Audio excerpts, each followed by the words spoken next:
Apa kabar semua murid-murid Tuhan di seluruh dunia yang saya kasihi, saya rindukan, saya doakan setiap hari. Yes, you are in my daily prayer. God bless you all, I love you all, God be with you, and Emmanuel. Puji Tuhan, di awal tahun saya mengatakan bahwa ada prediksi-prediksi tertentu yang kemungkinan bisa terjadi di bulan April, dan saya berkata kiranya itu dijauhkan dari Tuhan dan tidak terjadi pada kita. Saya yakin tidak ada yang buruk yang terjadi di antara saudara.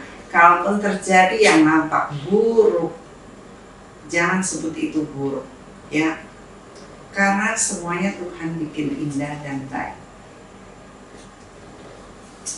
Sebagai anak-anak Tuhan, Tuhan tidak pernah lalai, Tuhan tidak pernah salah mengirimkan setiap tes dalam kehidupan saudara agar saudara naik kelas. Dan diprediksi juga bahwa Oktober ini something great will happen. Something big, something not so good katanya, but we'll praise the Lord anyway. Karena ini tahun dengan tema praise the Lord,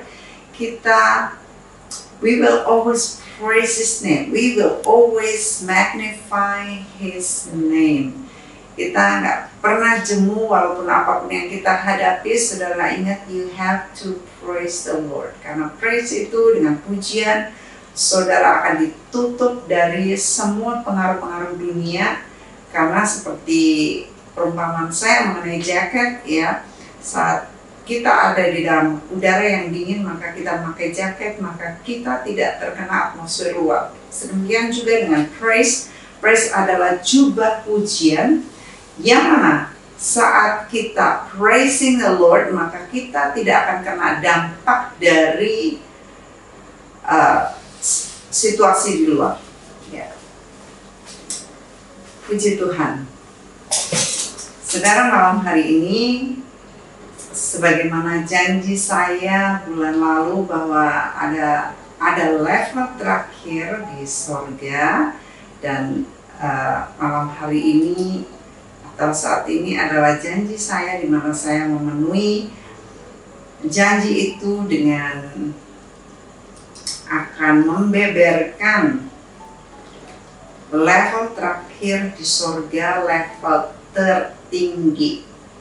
Dan bukan lagi levelnya kita, itu adalah sebentar nanti saya akan sampaikan yang mana kalau kita yang terakhir adalah di New Jerusalem, ya, yang keenam. Dan saudara, saya harap ingat ya, yang keenam ini mereka yang masuki New Jerusalem. Kita sering dengar lagu Oh Yerusalem, kota mulia, tapi actually New Jerusalem, ya, kota mulia. Ya, puji Tuhan. Mereka yang masuk New Jerusalem, saya akan hangatkan sedikit saja, adalah mereka-mereka yang imannya menyenangkan hati Bapa. Iman yang tertinggi, level iman yang kelima, level iman emas, teruji, terbukti, tidak kena goncangan dunia, tidak peduli dengan apapun yang terjadi, seperti Daniel, Sadrak, Mesak, dan Abednego. Mereka tidak menyayangkan nyawanya.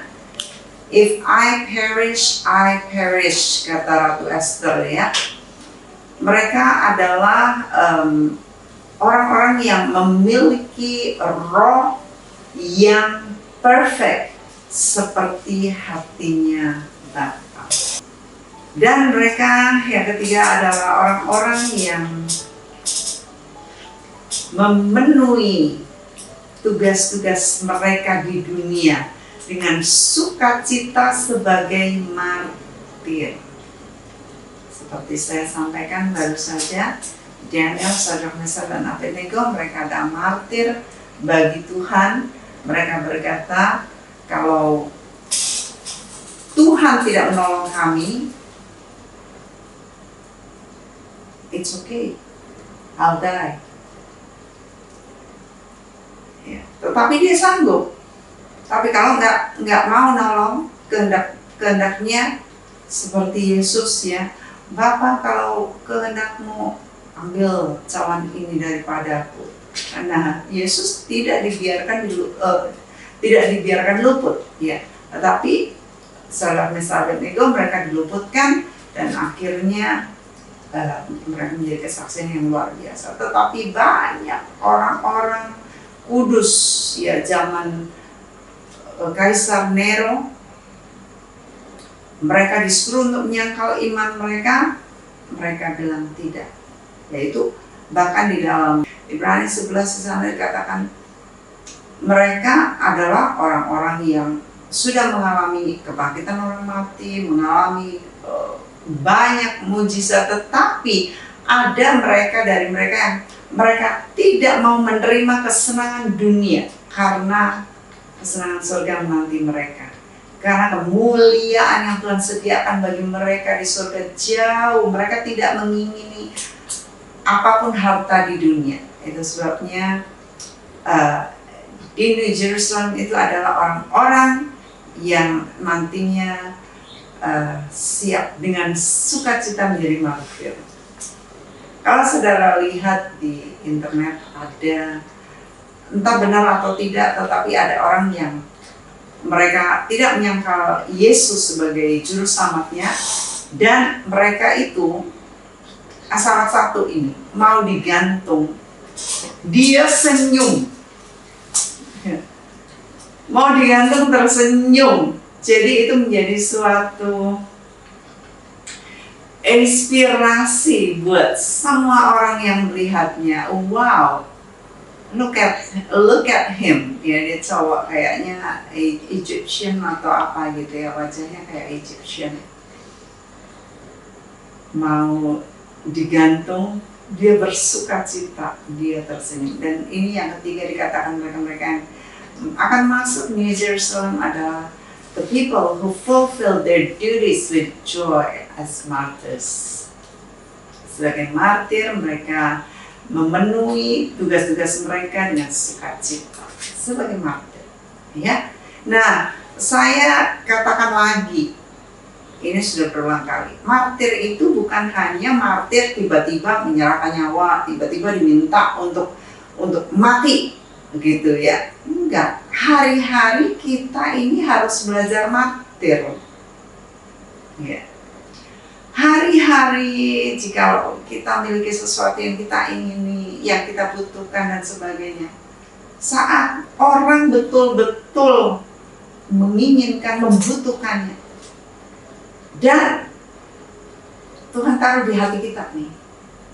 Nah, kita mau nggak nyerahin nyawa kita, kesenangan kita mau nggak martir? Jadi hari-hari kita sudah belajar martir dulu. Kalau kita hari-hari belum, masih punyaku, pokoknya aku, semua aku, maka kalau nggak mungkin nanti diharapkan dengan yang besar itu kayak nyawa itu dia menyerahkannya, not likely.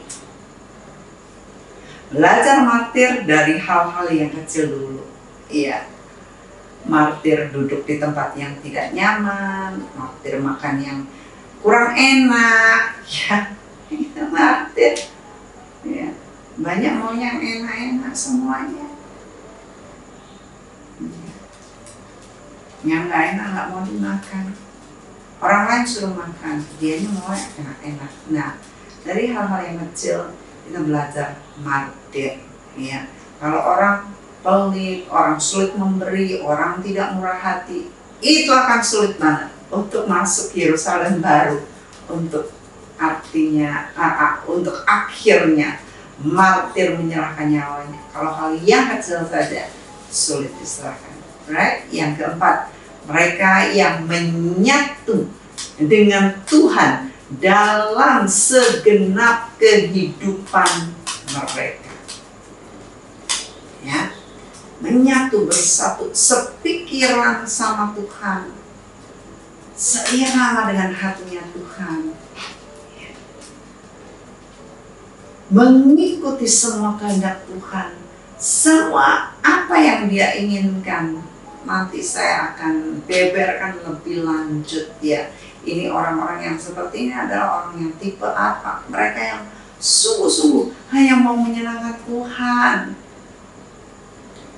gak peduli dengan perasaannya sendiri, gak peduli dengan kenyamanannya sendiri. Tuhan bilang go, go. Tuhan bilang jump, that's right, jump. Ya.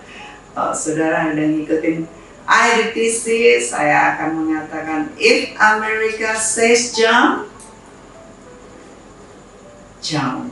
Ya, you have to follow the great commander. Sanalah nanti saudara akan menerima mahkota yang sangat indah, rumah yang the most beautiful mansion, indah sekali. Saudara juga akan menerima mahkota emas, mahkota kebenaran, ya ada mahkota kemuliaan, dan ada 5 jenis mahkota, dan beberapa yang lain nanti yang saudara bisa lihat di Wahyu 4 ayat 4. Alright, are you ready for the second? Alright. Yang ketujuh, level yang tertinggi yaitu level takhta Bapa dan takhta Anak Domba. Di New Jerusalem, di sana ada takhta juga, tetapi bukan takhta kediaman di mana Tuhan bertakhta dan Anak Domba. Kan dikatakan bahwa Stefanus, dia berkata waktu dia martir hampir meninggal, dia mendongak ke atas dan dia berkata, aku melihat ya the Son of Man, Yesus, Anak Domba itu, dia berdiri di sebelah kanan. Jadi dia harusnya ada di takhta, tetapi dia sudah berdiri sebelah kanan Allah Bapa. Jadi takhta Bapa ini sangat menakjubkan, sangat glorious, tempat yang sangat bersinar menyala, dan itu letaknya di center of heaven and the universe. Ya. Yang ditata di New Jerusalem itu juga ada tata, tetapi di mana Yesus Bapa biasanya dia akan turun dan dia akan disembah oleh anak-anaknya, itu di New Jerusalem. Tetapi di tata kemuliaannya dia bertahta di sana. Ya. Lalu tahta ini dikelilingi oleh pelangi yang sangat indah seperti emerald kenampakannya, dan juga di tahta ini ada batuan yang sangat menyala. Mari kita baca dalam Wahyu 4 ayat 2 sampai 11. Istilahnya Wahyu 4 ayat 2. Segera aku dikuasai oleh Roh, dan lihatlah sebuah takhta terdiri di surga, dan takhta itu duduk seorang, dan dia yang duduk di takhta itu nampaknya bagaikan permata yasmin dan permata sardi, dan suatu pelangi melingkungi takhta itu bilang-bilang bagaikan satu rupanya, dan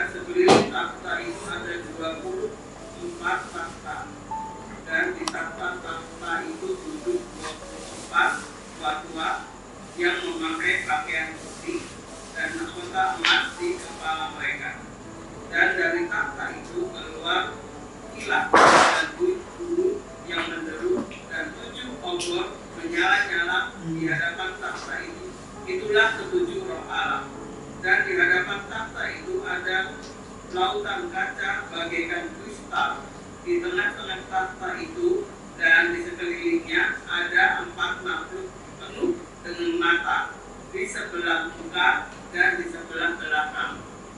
Adapun makhluk yang pertama sama seperti singa, dan makhluk yang kedua sama seperti anak lembu, dan makhluk yang ketiga mempunyai muka seperti muka manusia, dan makhluk yang keempat sama seperti burung nasar yang sedang terbang. Dan keempat makhluk itu masing-masing bersayap 6 sekelilingnya, dan di sebelah dalamnya penuh dengan mata, dan dengan tidak berhenti-hentinya mereka berseru siang dan malam, Kudus, Kudus, Kuduslah Tuhan Allah yang Maha Kuasa, yang sudah ada dan yang ada dan yang akan datang. Dan setiap kali makhluk-makhluk itu mempersembahkan puji-pujian dan hormat dan ucapan syukur kepada Dia yang duduk di atas takhta itu dan yang hidup sampai selama-lamanya. Maka tersungkurlah ke-24 tua itu di hadapan Dia yang duduk di atas takhta itu, dan mereka menyembah Dia dan hidup sampai selama-lamanya, dan mereka melemparkan mahkotanya di hadapan takhta itu sambil berkata, Ya Tuhan dan Allah kami, Engkau layak menerima puji-pujian dan hormat dari kuasa, sebab Engkau telah menciptakan segala sesuatu, dan oleh karena kehendak-Mu semuanya itu ada dan diciptakan. Amin. Terima kasih, puji Tuhan. Ini saudara, ini luar biasa sekali yang baru saja dibacakan. Ini menggambarkan mengenai tahta Bapa dan tahta Anak Domba, dan di sana ada 24 tua-tua dan keempat binatang. Jadi ini di area ini bukan area perumahan orang-orang Kristen, orang-orang kudus nanti yang sudah ditebus, yang akan masuk surga dengan level-levelnya. Jadi ini sungguh luar biasa. Sebuah tahta terdiri di surga, dan di tahta itu duduk seorang. Nampaknya bagaikan permata yaspis, sardis, dikelilingi dengan zamrud, rupa-rupa gilang, gemilang, nggak kutayang, ya. Lalu di sekelilingnya ada tahta-tahta yang duduk 24 tua-tua memakai pakaian putih, mahkota emas, gitu yang tadi saya katakan juga, mahkota emas. Kalau kita ke New Jerusalem, masuk di New Jerusalem, maka ada mahkota emas, mahkota kebenaran, mahkota, dan di tahta itu kilat menyambar-nyambar. Di hadapan tahta itu ada lautan kaca bagaikan kristal, lautan kaca. Seringkali kami para fakulti, fasilitator, kami berdoa. Seringkali juga kami minta juga ini air yang murni, membasuh, mentahirkan, menyembuhkan kita, yang dari tahta surga itu mengalir di sepanjang level-level, dan itu akan menolong menyembuhkan. Saya pernah membaca buku, saya lupa judulnya, tetapi kisahnya seseorang yang diberi mimpi oleh Tuhan, tiba-tiba dia ada di pintu gerbang surga, ya. Lalu di sana dia melihat, oh, keluarganya udah datang menjemput dia gitu ya. Lalu dia memperhatikan bagaimana keluarganya ini yang dulunya di bumi dia penginjil, dia akan melakukan juga hal-hal yang mirip gitu, tetapi dengan penginjilan yang level surga ya, pengertian level surga. Seperti saya sampaikan bulan lalu bahwa di sana ada orang yang lihat nih, kok berbondong-bondong mau kemana?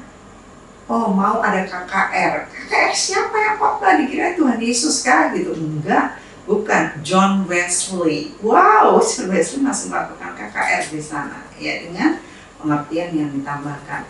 Believe it or not, it's okay. Ini kan mimpi seorang ya, dan itu mimpi sampai dibukukan begitu detailnya, begitu indahnya, begitu menginspirasi saya. Dan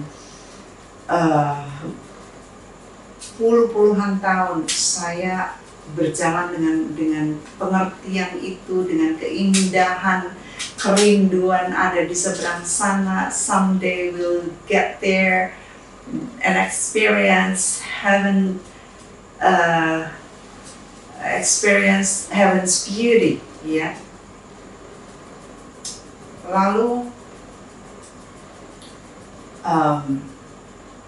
mereka sibuk itu, kemudian mereka mulai ada kesibukan apa. Oh, kita akan segera welcome seseorang gitu. Jadi waktu ada seseorang yang mau dipanggil Tuhan, meninggal gitu ya, beberapa keluarganya akan sibuk mempersiapkan kedatangan mereka gitu, atau kenalan-kenalannya, orang segerejanya mungkin, tetapi terutama keluarga. Mereka akan sibuk, mereka diberitahu this guy is gonna come to heaven gitu. Dan akhirnya ini pria, dia end up in heaven. Waktu dia sadar bahwa dia sudah mati, dia kaget sekali, dia nggak nyangka dia ada di sorga, dan dia berkata, oh saya nggak layak. Jadi dia nggak mau apa-apa, dia hanya nunduk aja, dia nggak mau dituntun malaikat, dia nggak mau. So timid ya, saya pembunuh, kenapa saya masuk surga, saya pembunuh. Dan dia sangat menyesali hidupnya. Dan ini yang welcome di surga itu bingung gimana. Lalu dia bilang, mereka berkata, panggil ibunya gitu ya. Ibunya ini yang dibunuh. Jadi ceritanya, dia menikah, lalu istrinya ini mengingini harta ibunya, mengingini perhiasan ibunya. Lalu dia membujuk suaminya untuk membunuh ibunya. Dan akhirnya ya mungkin nggak tahu karena cinta atau apa ya, cinta buta, si anak ini, pria ini, suami ini membunuh ibunya sendiri. Dan dia seumur-umur merasa bersalah, dia tiap kali minta ampun sama Tuhan, tetapi terus nggak merasa nyaman. Ya, sampai kemudian akhirnya dia mati gitu ya. Jadi dia merasa sangat tidak layak, dia membunuh ibunya sendiri, dan akhirnya ibunya yang masuk surga ini dipanggil untuk datang menemui dia. Akhirnya ibunya, waktu dia anak pria ini menunduk dan rasa hancur sekali, ibunya datang dan memeluk dia. Dan anak ini tersungkur di kaki ibunya, menangis. Dan jadi pada saat kita meninggal nanti, kita ini perasaannya masih sama seperti di bumi. Jadi saat kita roh kita pergi, tubuh kita ada di sana, kita akan naik keluar dari atap. Kita bisa melihat tubuh kita, ada yang menyadari bahwa oh, saya udah mati nih, saya udah roh nih. ada yang tidak menyadari dan melihat siapa ya itu ya. Karena ada kisah lagi, seorang baru tabrakan itu di mobil ya, lalu dia lagi sakit banget, kejang-kejang, dan tiba-tiba rohnya keluar dan dia melayang-layang, aduh enak banget ya, udah gak sakit gitu, udah gak sakit. Terus dia balik ke mobilnya, itu mobil saya di sana. Lalu, loh, kok ada orang yang berani-beraninya ada di mobil aku gitu ya. Dia deketin, dia lihat, loh kok berdarah-darah, loh kok kayak aku. Baru dia ingat, loh aku udah mati, gitu ya. Nah, jadi pada saat seseorang meninggal itu perasaannya masih sama gitu. Nah, lalu saat dia masuk dalam kehidupan yang baru dan dia menyadari bahwa oh no, aku udah mati nih gitu ya. Lalu kalau dia merasa bersalah seperti itu, merasa tidak layak, dia ya tetap akan nangis ya. Makanya Tuhan kan berkata, aku menghapus air mata. Nah itu nanti akan menjadi air mata terakhir, penyesalan terakhir. Yesus akan menghapus semua air mata kita, dan hanya air matanya saja yang tidak dihapuskan, karena dia masih menangisi anak-anaknya ya. Nggak ada yang bisa menghapus air matanya. Itu sebabnya kita jangan membuat luka dia, supaya jangan menambah air mata Yesus. Nah, akhirnya mereka berkata, suruh dia nyelup di laut kristal itu. Saat dia nyelup di laut kristal, maka pikirannya diubahkan. Tetapi nggak bisa langsung berubah gitu, sedikit demi sedikit ya. Dia masih nangis lagi, masih bingung gitu keadaan di surga. Kok bisa gini, ampuni aku ibu, ampuni aku ya. Terus dia diajak untuk orientasi di surga ya, masih dia merasa nggak layak dan dia harus nyelup lagi dan sebagainya. Jadi laut kristal ini yang saya baca dari Mimpi Seorang ke Surga, ini luar biasa banget. Bahkan di Yehezkiel ya, ini yang sering kan jadi doa saya untuk anak-anak Tuhan. Yehezkiel 36 ayat 25, saya akan bacakan. Yehezkiel 36 ayat 25, aku akan mencurahkan kepadamu air jernih. Nah, air jernih ini adalah air dari laut kristal yang keluar dari tahta Allah Bapa, yang akan mentahirkan kamu dari segala kenajisanmu dan dari semua berhala-berhalamu. Aku akan mentahirkan kamu. Kamu akan kuberikan hati yang baru dan roh yang baru di dalam batinmu. Dan aku akan menjauhkan dari tubuhmu hati yang keras, dan kuberikan kepadamu hati yang taat. Rohku akan kuberikan diam di dalam batinmu, dan aku akan buat kamu hidup menurut segala ketetapanku dan tetap berpegang pada peraturan-peraturanku dan melakukannya. Ya, ini indah sekali. Dan kita percaya itu air yang dari laut kristal, yang dari tahta Bapa. Air, tidak ada satupun air yang jernih selain dari tahta Bapa. Dia akan mentahirkan kita dari segala kenajisan dunia, kenajisan berhala-berhala dalam kehidupan kita, dalam pikiran kita. Ini luar biasa, Tuhan mentahirkan kita. Ada banyak dari murid-murid pengalaman yang saya beri, yang sudah dilalui bersama, bagaimana saya mendoakan mereka, bahkan lewat video call juga, itu pun terjadi luar biasa. Mereka sampai bersih muntah-muntah ya. Di kantor ini pun saya mendoakan mereka, saya memberikan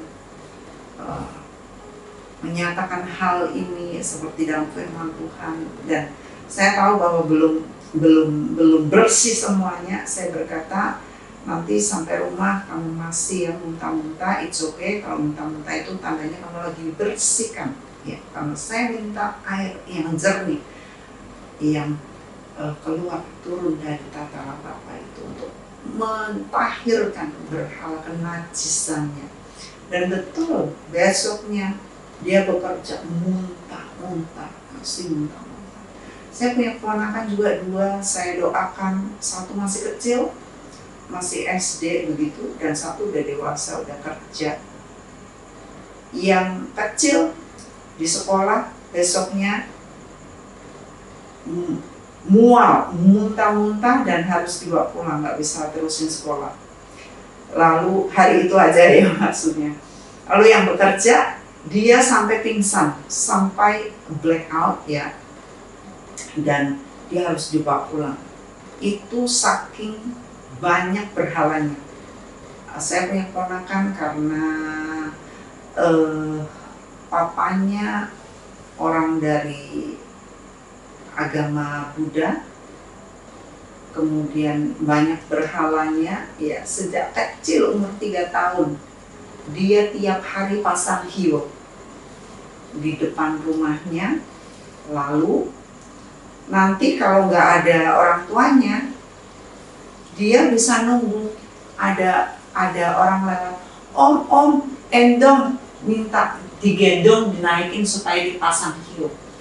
Itu segitunya dia taat sejak kecil sampai dewasa, sampai akhirnya kenal Tuhan. Dan kemudian waktu saya minta Roh Tuhan, air murni jernih ini membersihkan, sampai dia itu pingsan. Luar biasa. Jadi kalau kita percaya ya, bahwa kita nggak perlu nanti sampai surga baru kita mengalaminya, di bumi pun kita bisa mintakan kepada Tuhan. Ya, luar biasa kan. Lalu dari tata ini juga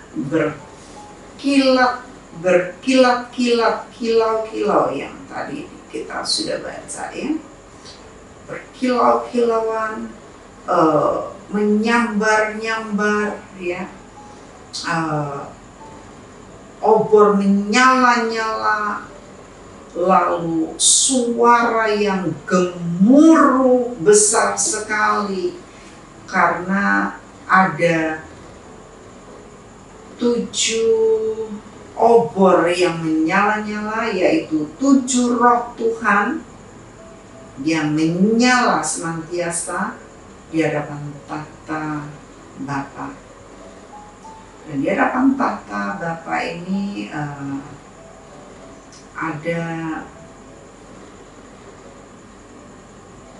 makhluk ya, makhluk dengan 4 wajah seperti singa, seperti anak lembu, seperti muka manusia, dan seperti burung nasar yang terbang. Lalu ada makhluk dengan 6 sayap, badannya semuanya penuh dengan mata ya. Dan ada 24 tahta para tua-tua dan millions of angels, juta-jutaan malaikat ada di sekitar kediaman tahta Bapa. Luar biasa, kita nggak kebayang ya gimana ya, kalau AI suruh gambarin pun nggak akan bisa menggambarkan the beautiful, magnificent, majestic, elegant, great, beyond our understanding and human reason. Luar biasa ya. Di sebelah kanan tahta Allah Bapa juga tahta anak domba yang very luminous with the light of glory.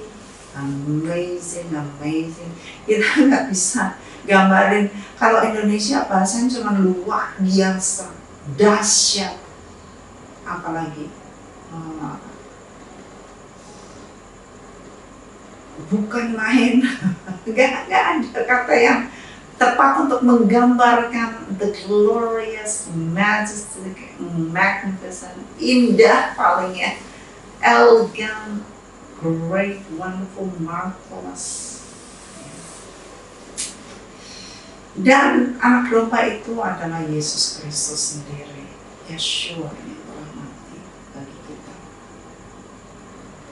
Dan tahta anak domba itu sangat berbeda dengan tahta Bapa, walaupun Bapa itu satu, mereka memiliki satu kesatuan hati, kesatuan nature, and kesatuan power. Ya, tetapi tahtanya dibedakan.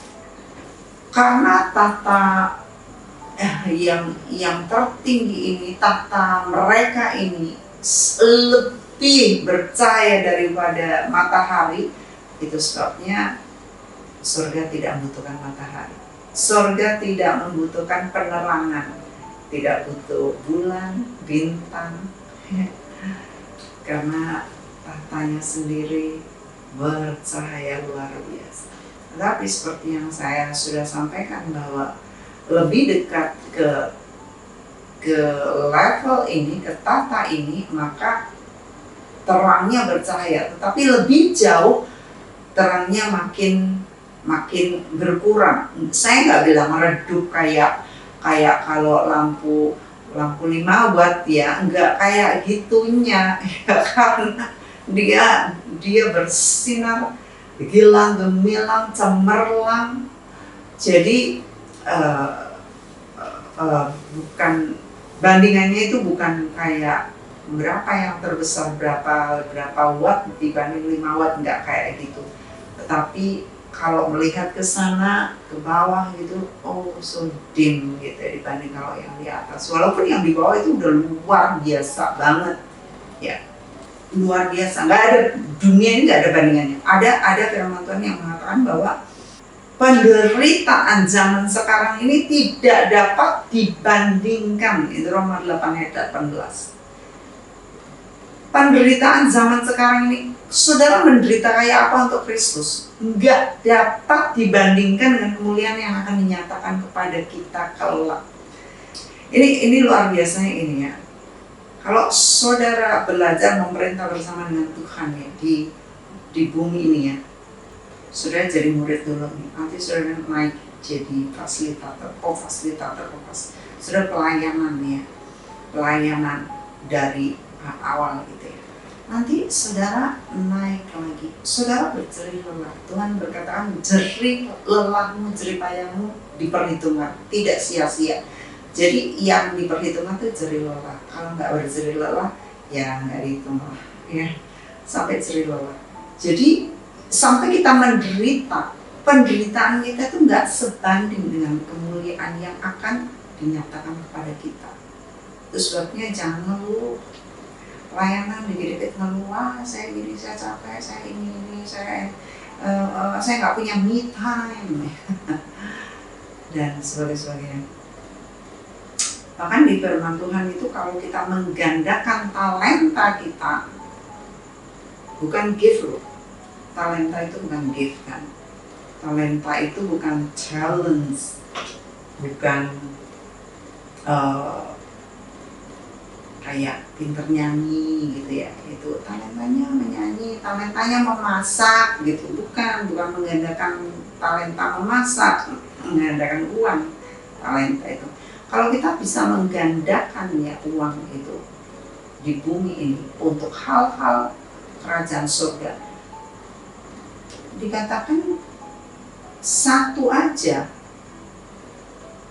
menggandakan 100 kali lipat, kita mendapatkan satu kota.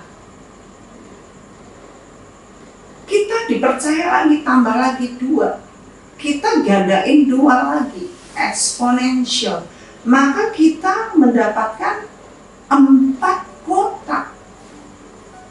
Kalau 3, kita tambah 3 lagi, eksponensial, tambah 3 lagi 9, tambah 3 lagi 12, tambah 3 lagi 15 kota. Oke, nah 15 kota. Kota apa? Nah, ini adalah kota-kota yang nantinya, my goodness, di bumi ini adalah gambaran bayangan. Hanya bayangan apa yang terjadi nanti di surga. Semua yang di bumi kan adalah blueprint dari surga. Tetapi jauh banget blueprint yang gak ada bandingannya. Tetapi ada gambarannya itu.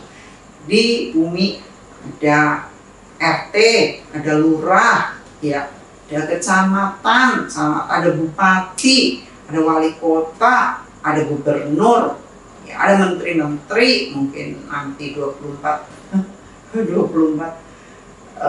tua-tua, ya. Ada presiden, ada raja-raja, ya. Dan Yeskiel dikatakan bahwa Daud nantinya dia akan menjadi raja dari orang-orang tebusan Israel yang akan ditebus nanti. Begitu luar biasanya, dia yang setia jadi raja di bumi ini bagi bangsa Israel. Dia menjadi raja untuk semua orang Israel tebusan. Nah, kita misal tadi yang 15 kota, dia karena eksponensial, dia bisa menggandakan uang yang Tuhan percayakan kepadanya, maka dia akan dipercaya 15 kota. Let's say you are Indonesian, ya, you are Indonesian, saudara orang Indonesia, atau let's say Brother Michael Kotzen, you are Jewish American, gitu ya. Kalau saudara orang Indonesia lalu melayani di Indonesia sedemikian rupa, menggandakan, maka saudara akan dipercaya untuk melayani orang-orang tebusan, orang-orang Indonesia yang ditebus dari zaman ke zaman 10-15 kota. Imagine. Kalau saudara setia, saudara internasional, saudara akan dipercaya internasional juga. Itu luar biasa. Itu saudara bisa baca lebih lagi di Wahyu untuk saudara bisa mengetahui hal-hal yang luar biasa yang akan terjadi di kehidupan yang akan datang. Nah, sekarang bukan soal di kehidupan yang akan datangnya yang kita pengen-pengen, tetapi kita nggak hanya pengen-pengen, tetapi kita sekarang bagaimana kita mengerjakan kehidupan kita selama di dunia. Ada ukuran iman. Mari kita baca Roma 12 ayat 3. Ini ada ukuran iman. Jadi saya ngomong ini semuanya ada dasarnya. Ya, boleh dibacakan? Roma 12 ayat 3 demikian bunyinya.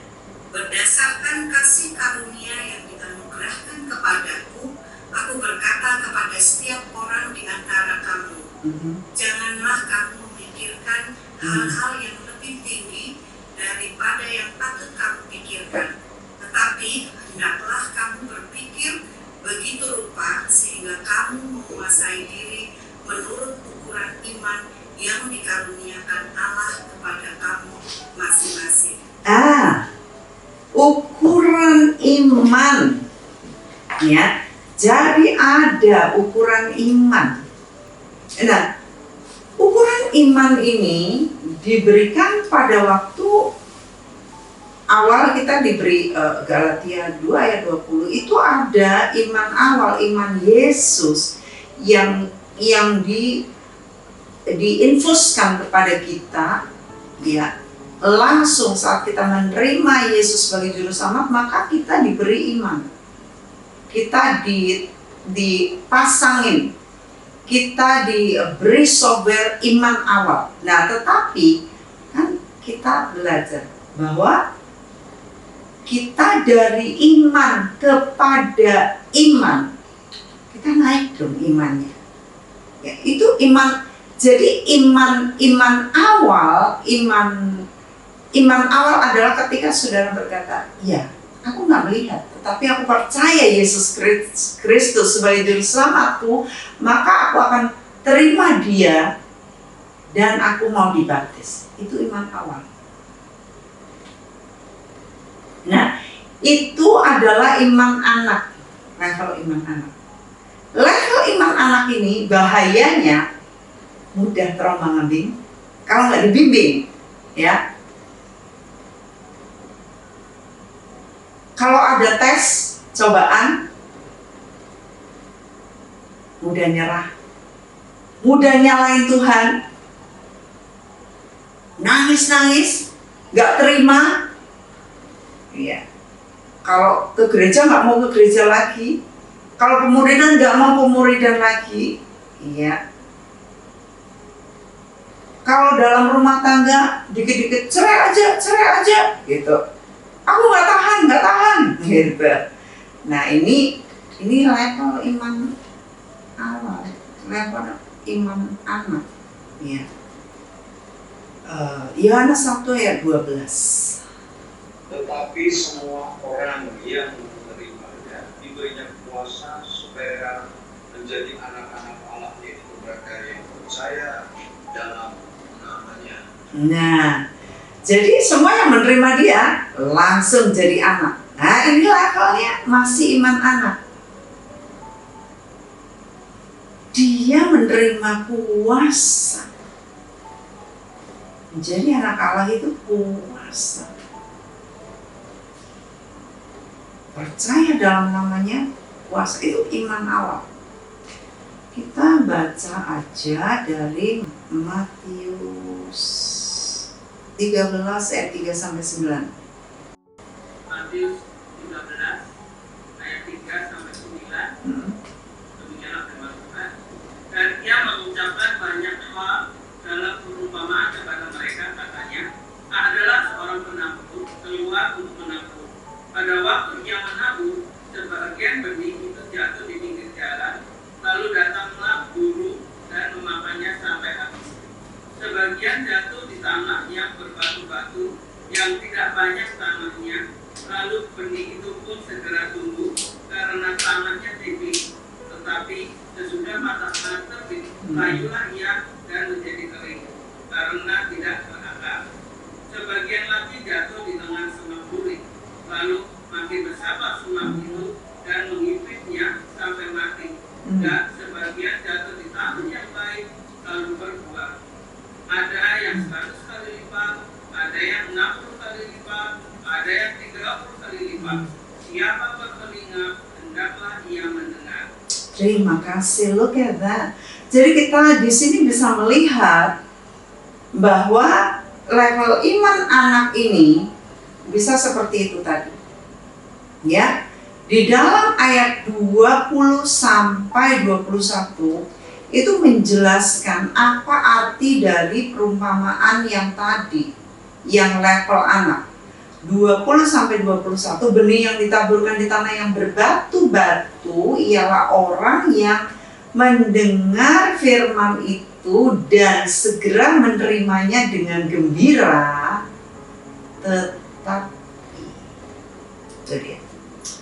tetapi ia tidak berakar dan tahan sebentar saja. Kenapa saudara harus dimuridkan? Kenapa saudara harus nulis? Kenapa ada notulensi? Kenapa saudara harus bikin buku kehidupan? Kenapa ada PR-PR? Kalau saudara menerima firman dan saudara tidak mencatat, membaca lagi, mengulangi minggu berikutnya, saudara ditanya lagi, believe me, you will forget everything. Saudara kerja sibuk, ini yang terjadi. Burung akan ambil, setan akan ambil. Ya. Karena apa? Tanahnya nggak digeduk. nggak belajar firman hari-hari, sibuk melulu, sibuk kerja.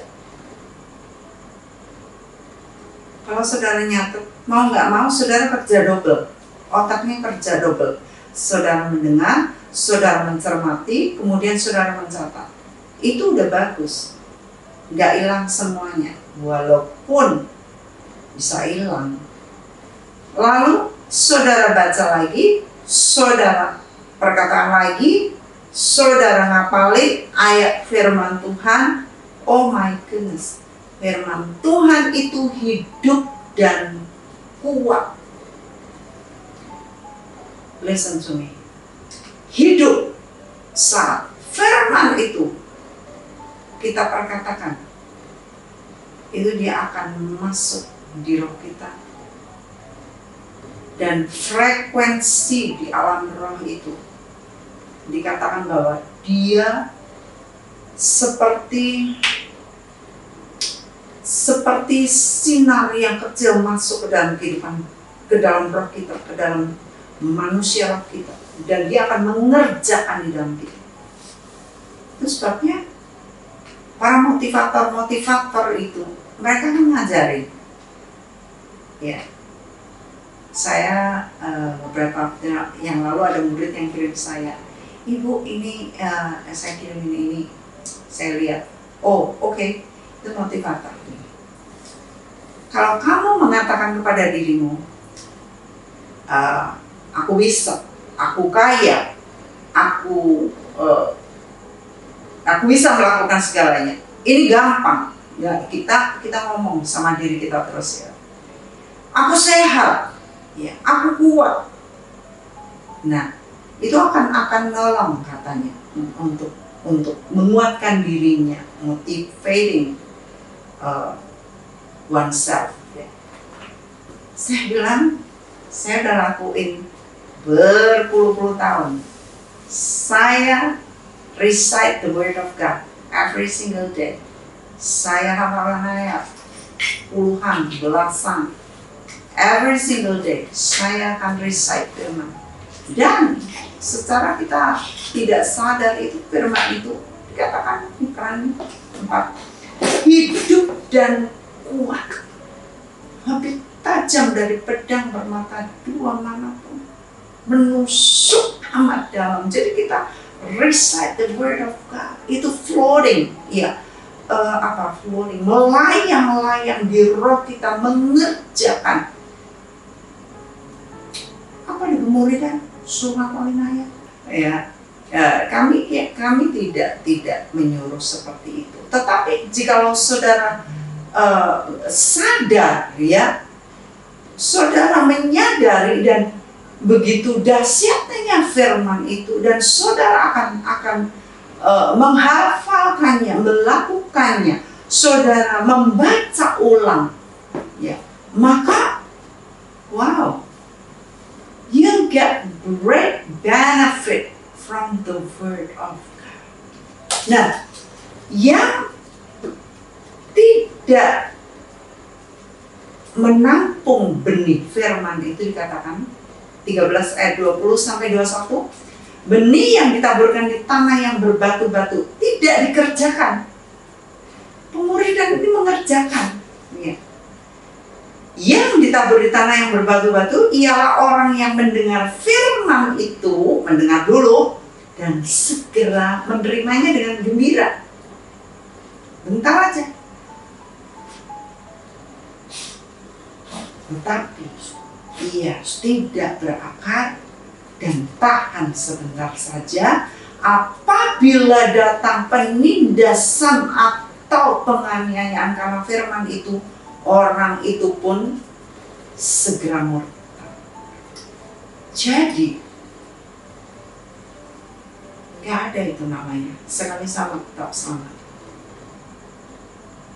Karena firman Tuhan mengatakan, kamu bisa terima firman, kamu bisa gembira, kamu bisa, oh saya diberkati, wah jatuh, ya ini apa, tumpangi tangan, jatuh, ya KKR, bertobat lagi, maju lagi, tetapi tidak mengerjakan tanah hatinya. berbatu-batu, dan akhirnya yang terjadi adalah bisa murtad.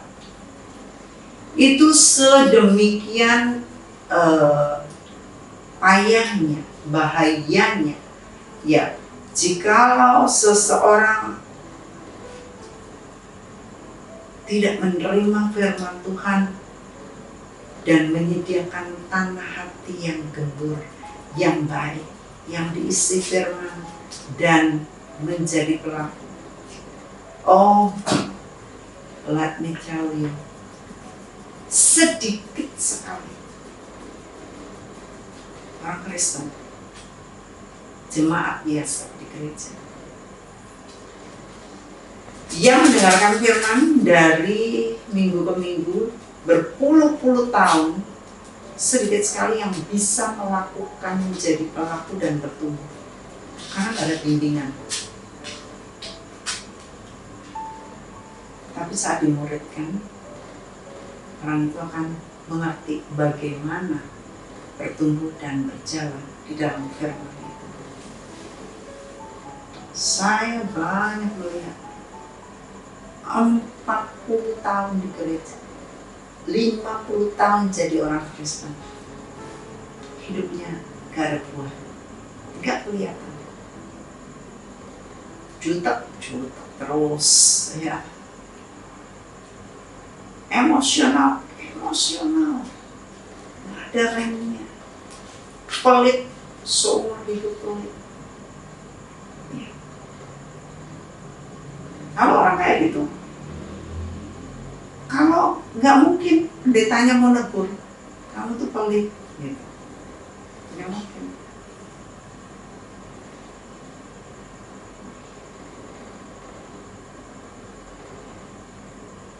Di pemuridan pun juga hampir nggak bisa. Nggak ada buah.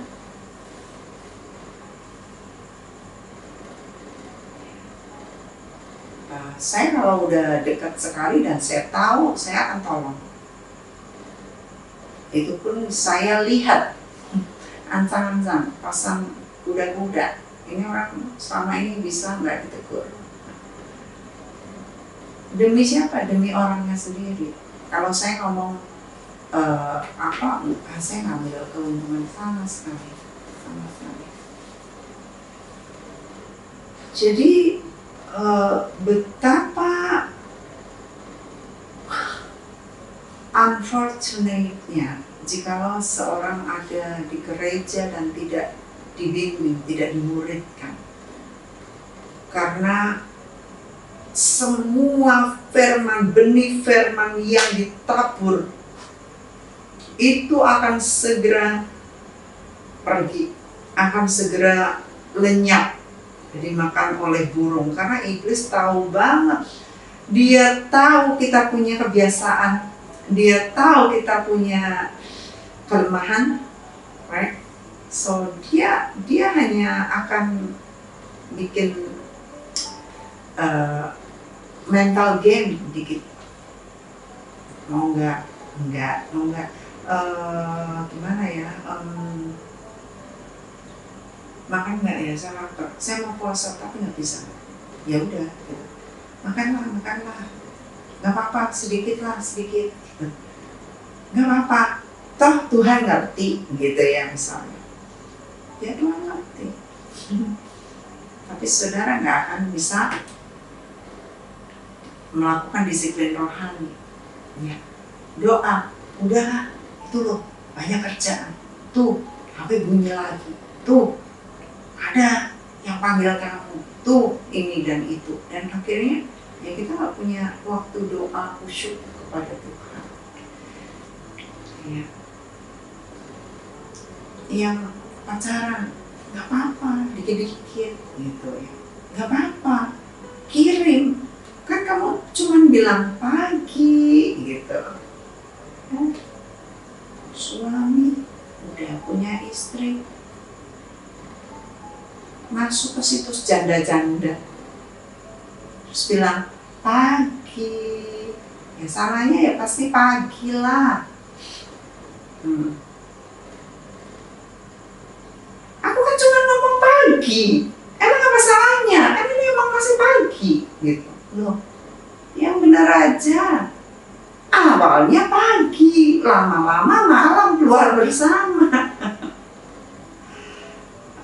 Ya. Awalnya pegang-pegang tangan, lama-lama dempel-dempel, lama-lama erat-erat, lama-lama tidur bareng. Ya. Mental game. Ciri-ciri orang yang imannya anak-anak tadi, dia saat ini senang menerima, besok udah nggak taat lagi, ya. Itu ciri-ciri level iman anak-anak. Hari ini menggebu-gebu, wah, besok ya namanya juga manusia.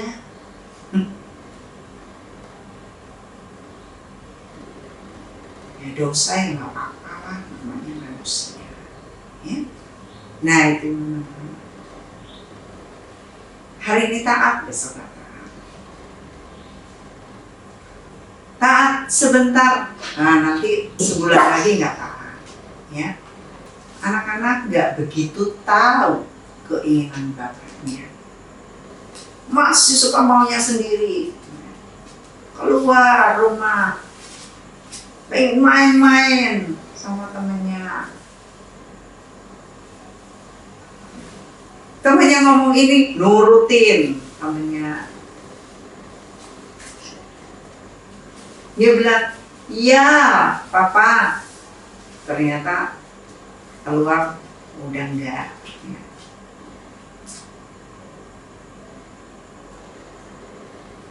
Menerima Yesus tapi belum taat, masih punya keinginan sendiri. Itu sebabnya mereka itu disebut masih iman anak-anak. Mereka kalau diuji, dites dengan ujian-ujian, mereka masih komplain, mereka masih grundel, mereka masih kecewa. Ini contoh iman anak-anak. Saudara ukur iman saudara sendiri. Saudara masih gitu enggak? Atau saudara, oh no, saya udah enggak gitu. Praise God. Well, bagus. Jangan sampai nanti saudara pikir iman saudara besar, tetapi waktu di penghakiman terakhir Tuhan berkata, you have such little faith. Imanmu kecil sekali. Wah, itu akan sangat memalukan, kekal-kekal selama-lamanya. Tapi ada yang dikatakan bahwa kalau kamu punya iman sekecil biji sesawi, itu sebenarnya kamu itu bisa melakukan apapun. Hal yang luar biasa, memindahkan gunung. Wah, kecil aja bisa mindahin gunung. Kalau imannya rada gede bisa mindahin apa ya? Oke, lalu iman yang menengah. Iman menengah ini mari kita baca dulu ayat pedoman kita 1 Korintus 3 ayat 12 sampai 15. Saya akan bacanya ya. Entahkah orang membangun di atas dasar ini dari emas, perak, batu permata, kayu, rumput kering, atau jerami? Sekali kelak pekerjaan masing-masing orang akan nampak, karena hari Tuhan akan menyatakannya, sebab Dia akan nampak dengan api, dan bagaimana pekerjaan masing-masing orang akan diuji oleh api. Ya, jadi level kita, level iman kita itu diumpamakan levelnya jerami paling rendah, kebakar, pekerjaannya kebakar. Rumput kering kebakar juga, kayu kebakarnya lama tapi kebakar juga. Lalu batu permata, perak, dan emas gak kebakar, tapi kelasnya kelas apa? Jadi ini adalah gambaran dari level iman kita, iman awal, yang mana iman anak-anak itu adalah yang tadi, rumput kering jerami, ya, kayu, kebakar, nggak dapat apa-apa. Melayani Tuhan, hanya pengen show, kan? Mau melayani, pengen dilihat orang bahwa dia mampu. Ya. Melayani, saya tolong dijadwal dong melayani, supaya apa? Ngejar target, cari uang dari pelayanan, nggak murni. Ada yang, saya pengen di gereja saya masuk jadi jemaat supaya apa? Kalau mati dikubur sama gereja, dapat peti dari gereja. Ya. Supaya diurusin, bohong-bohong dikit, curang-curang. Nah ini dia, pekerjaan kita semuanya akan dilalap api, akan diuji. Tuhan kita adalah api yang menghanguskan. Jadi kalau kita masih nggak murni, ya lebih baik cepat-cepat kita segera berbenah. Lebih baik kita ngaku aja. Kalau kita salah, kita ngaku. Nggak usah bohong, nggak usah cari-cari alasan. Ya.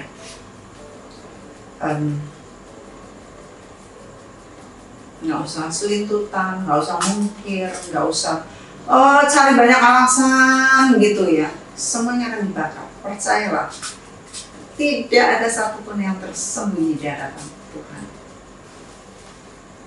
Kalau saudara bersalah sembunyi, akan dikejar terus.